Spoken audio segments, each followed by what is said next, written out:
Attorney Renz, ano ba ang purpose ng prenuptial agreement before marriage? Tara pag-usapan natin.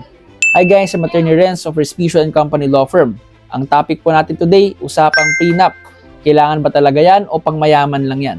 The short answer is, ang prenup po ay hindi kontra love. Ito ay malinaw lang na usapan tungkol sa pera at properties ng ikakasal. Sa ilalim po ng Family Code, ang property relations ng mag-asawa ay governed in this order. Number 1 po, marriage settlements or yun yung prenups natin. Number 2, yung default rules ng Family Code. And pangatlo po, local custom. Ibig sabihin po, kung walang prenup at kinasal kayo after August 3, 1988, ang default regime ninyo ay absolute community of property. Ibig sabihin po, halos lahat ng properties ninyo na pagmamay-ari bago at habang kasal kayo ay considered pagsasamahin at joint na, except of course sa ilang specific exclusions under the law. Sa prenup naman po, pwede ninyong pag-usapan bago ikasal kung number 1, gusto nyo ba ng ACP? Gusto nyo ba ng conjugal partnership of gains? Gusto nyo ba ng complete separation of property?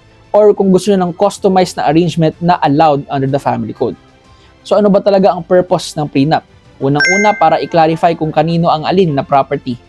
Number 2, protektahan ang family business o mana para hindi magkagulo kung sakaling maghiwalay man or may mamatay. At pangatlo, of course, ay ayusin ang usapan regarding debts or utang. So, hindi po ibig sabihin na walang tiwala kapag mayroong prenup. Ibig sabihin lang po, pareho kayong nagpaplano ng maayos bago pumasok sa lifetime contract that we call marriage. Again, this is Attorney Renz of Respicio & Company Law Firm. Please like, share, comment, and follow. Peace.